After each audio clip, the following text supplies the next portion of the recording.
Shalom Bapak Ibu yang terkasih. Sungguh anugerah Tuhan itu teramat besar, teramat ajaib apa yang Dia kerjakan bagi kita. Mari bersama-sama kita akan kita akan membaca dan merenungkan firman Tuhan. Firman Tuhan terambil di dalam Yeremia pasal yang ke-29, ayatnya yang ke-4 sampai dengan ayat yang ke-7. Dan kemudian kita akan sambung di dalam Injil Matius pasal yang ke-5, ayat 13 sampai dengan ayatnya yang ke-16. Yeremia 29 ayat 4 sampai 7, kemudian Injil Matius pasal 5 ayat 13 sampai dengan ayat yang ke-16. Mari kita akan melihat bersama dan saya akan membaca untuk kita sekalian. Begini sabda Tuhan untuk kita. Beginilah firman Tuhan semesta alam, Allah Israel, kepada semua orang buangan yang diangkut dalam pembuangan dari Yerusalem ke Babel. Dirikanlah rumah untuk kamu diami, buatlah kebun untuk kamu nikmati hasilnya. Ambillah istri untuk memperanakan anak laki-laki dan perempuan. Ambilkanlah istri untuk anakmu laki-laki dan carikanlah suami bagi anakmu perempuan, supaya mereka melahirkan anak laki-laki dan perempuan, agar di sana kamu bertambah banyak dan jangan berkurang.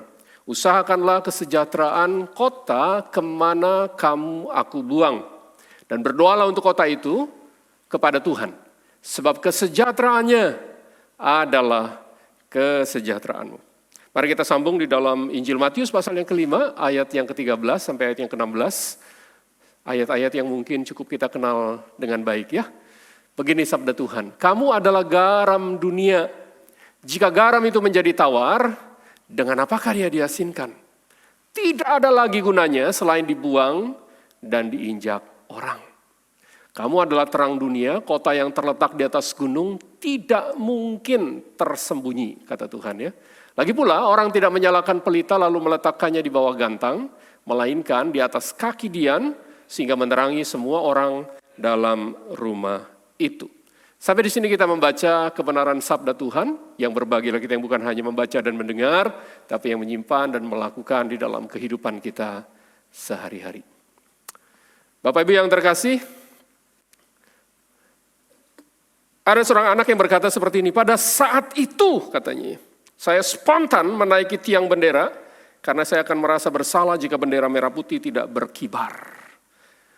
Ini perkataan yang diucapkan oleh seorang anak yang bernama Yohanes Gama Marshall Lau atau biasa dikenal Johnny. Pada waktu itu dia berusia 13 tahun dan masih duduk di kelas 7 SMP atau kelas 1 SMP di Kabupaten Belu, Nusa Tenggara Timur, Bapak Ibu. Kejadiannya terjadi pada waktu ada upacara bendera tahun 2018, 17 Agustus 2018. Pada saat pasukan Paskibra itu akan menaikkan bendera, tiba-tiba ternyata tali yang dipakai itu melilit sehingga tidak mungkin bisa dipakai untuk menaikkan bendera.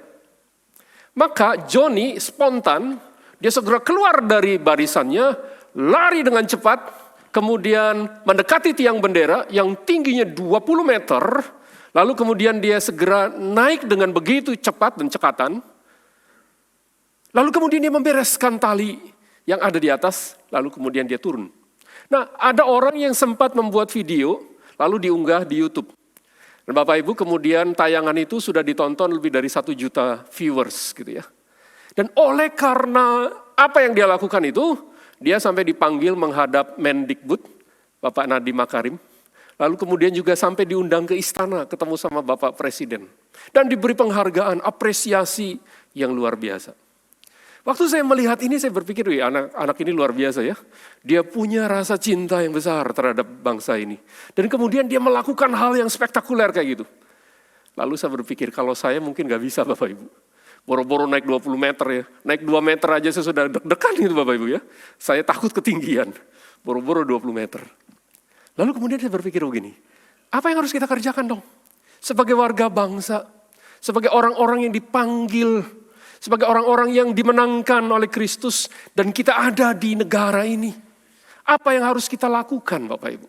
Nah, pertanyaan inilah yang menghantar saya untuk berjumpa dengan teks kita pada kesempatan pagi hari ini di dalam Yeremia pasal yang ke-29 ayat yang ke-4 sampai dengan ayatnya yang ke-7 itu. Bapak Ibu yang terkasih, surat ini yang kita baru saja baca adalah bagian dari sebuah surat yang Allah minta Yeremia tuliskan melalui seorang asisten yang bernama Baruk. Dan kemudian dia menuliskan sepucuk surat yang sangat unik Bapak Ibu. Surat ini ditujukan pertama-tama kepada para pemimpin mereka, imam-imam kepala, para pemimpin orang-orang Yahudi yang lagi ada di tanah pembuangan.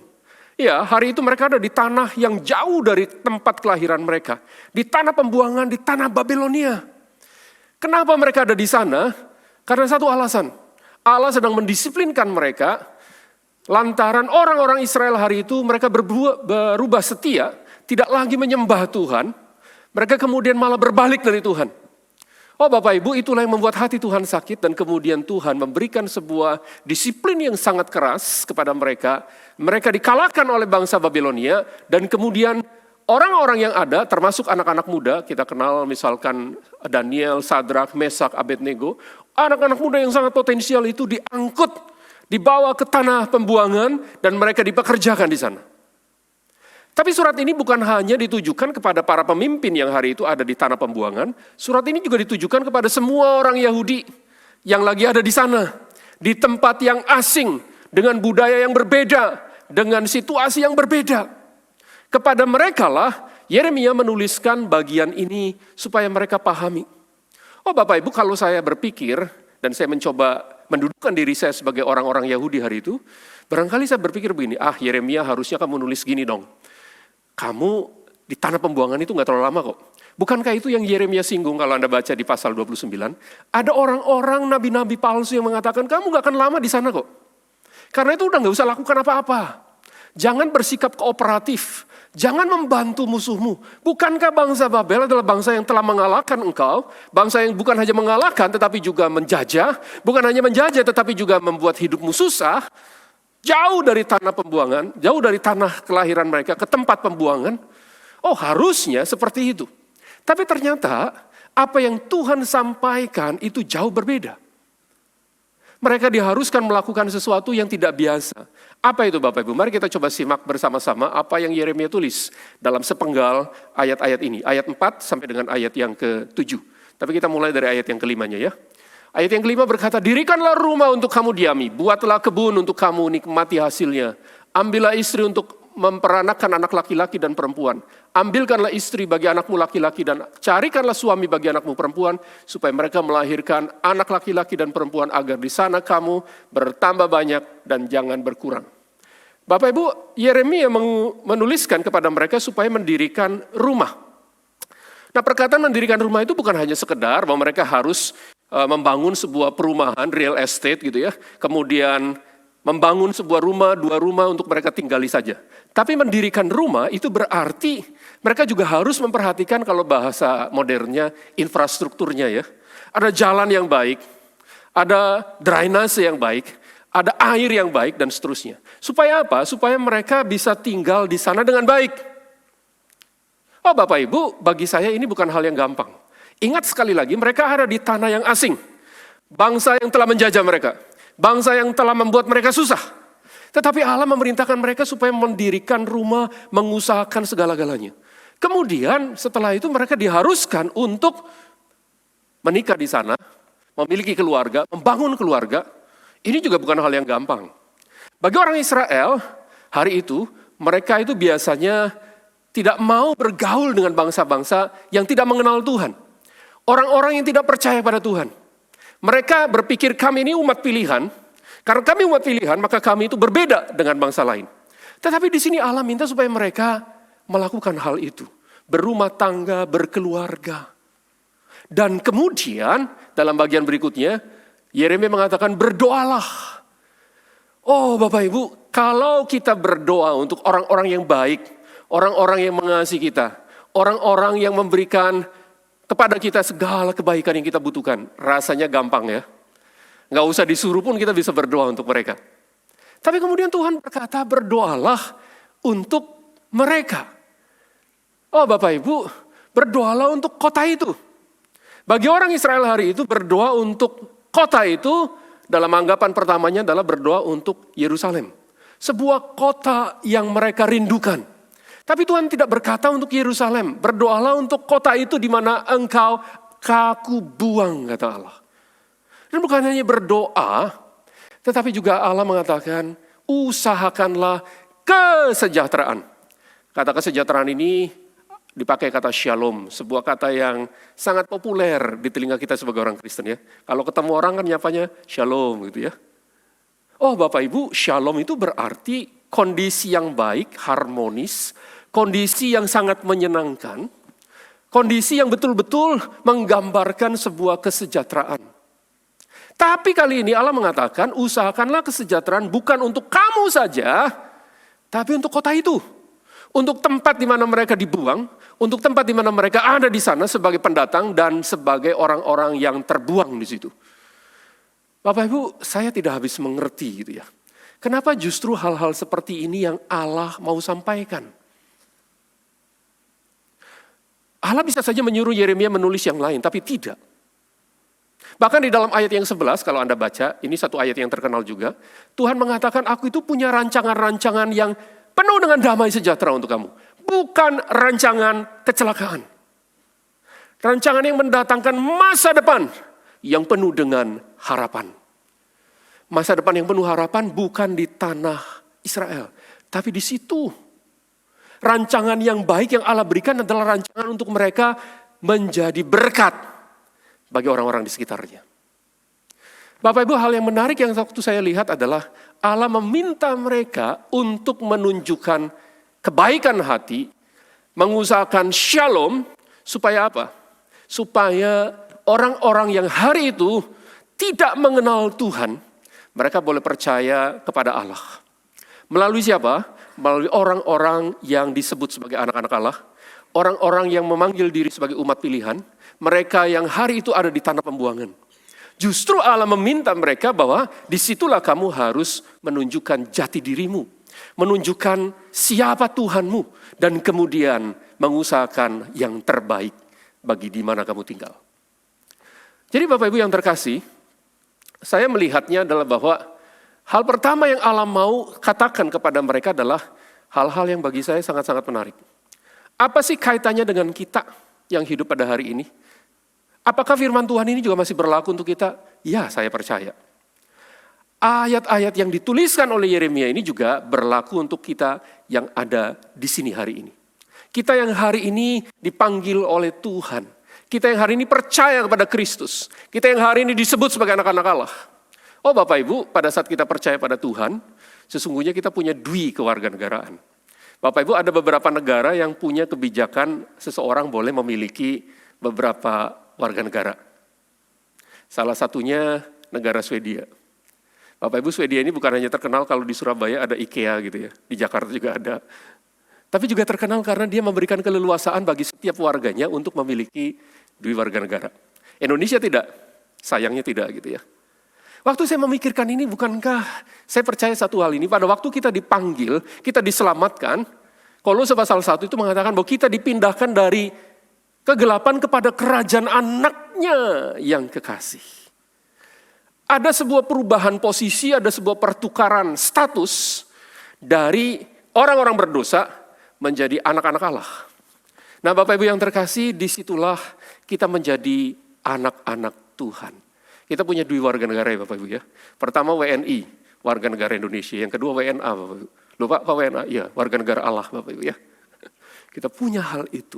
Tapi kita tahu bahwa kita dipanggil untuk apa? Yang pertama ini mengusahakan kesejahteraan. Kesejahteraan di mana? Di tempat di mana kita ada. Bagi Bapak Ibu, ya tentunya berarti di Semarang ini. Bagaimana kita bisa melakukan yang terbaik, memberikan yang terbaik, mengusahakan kesejahteraan. Bapak Ibu, saya mau ngajak kita berpikir tentang teologi bekerja. Bagi saya, bekerja itu bukan hanya sekedar saya kerja melakukan sesuatu dari jam sekian sampai jam sekian.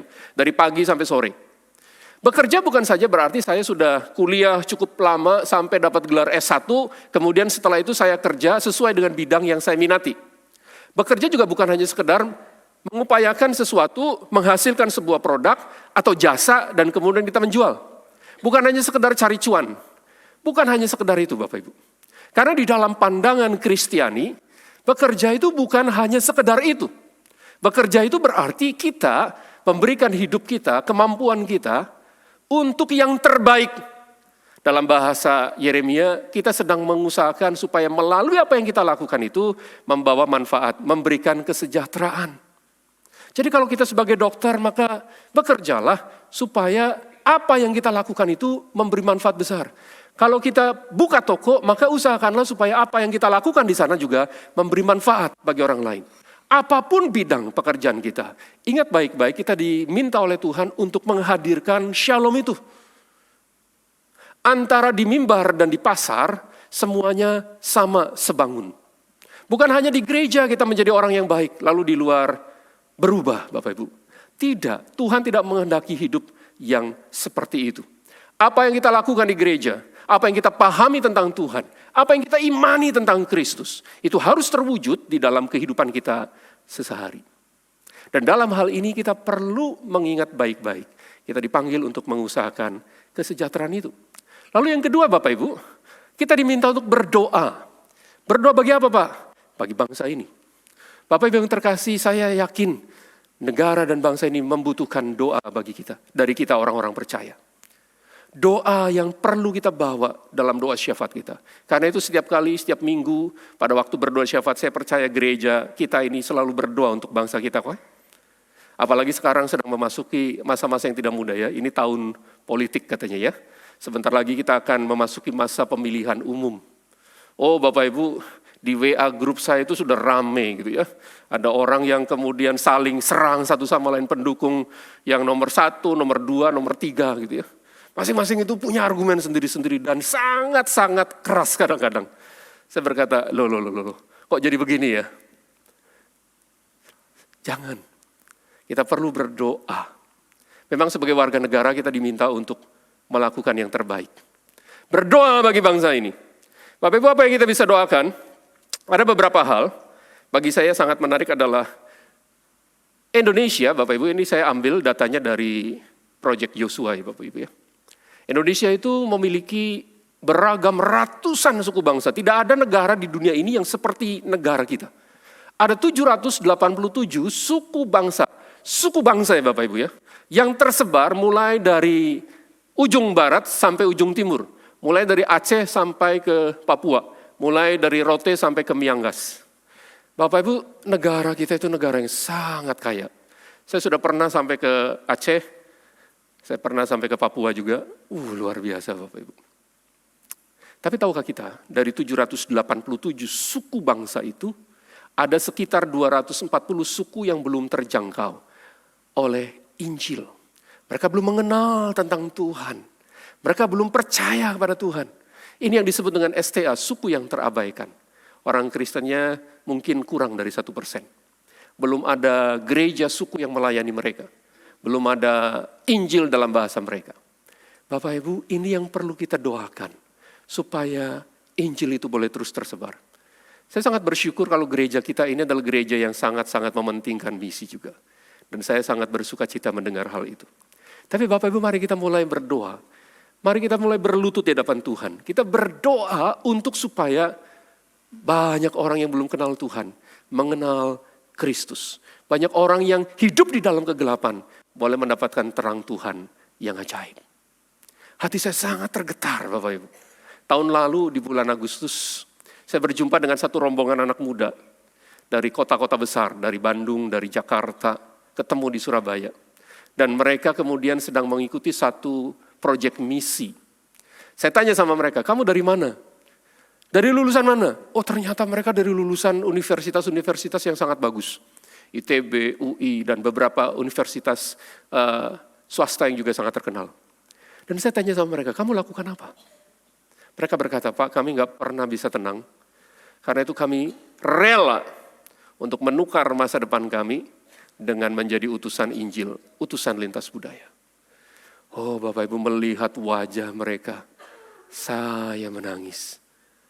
Karena saya tahu bahwa itulah hati Allah yang diberikan untuk mereka.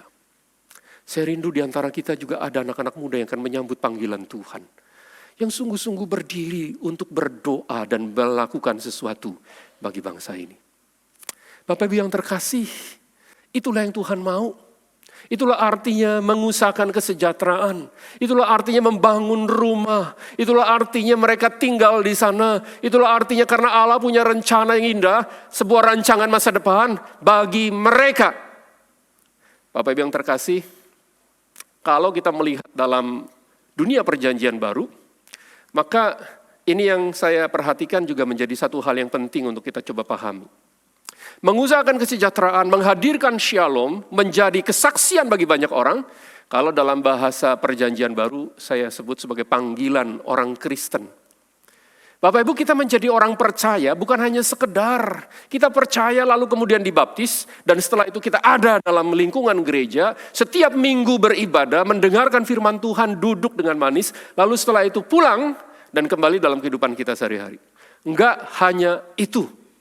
Karena sesungguhnya Allah punya panggilan yang serius untuk kita, yaitu menjadi garam dan terang.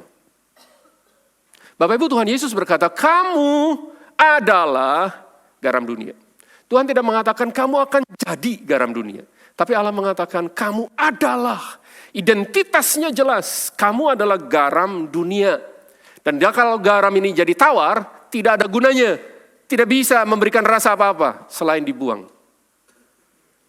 Bapak Ibu, saya mulai berpikir bahwa untuk menjadi garam yang memberikan rasa, maka garam itu tidak bisa ngumpul sama garam terus kan.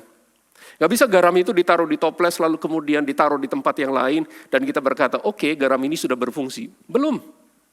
Garam itu baru menjadi garam yang berfungsi kalau kita ambil, kemudian kita taruh di dalam masakan yang kita masak, ibu-ibu yang masak gitu ya. Lalu kemudian memberikan rasa. Bapak Ibu pernah makan makanan yang hambar? Gak enak kan? Anyep.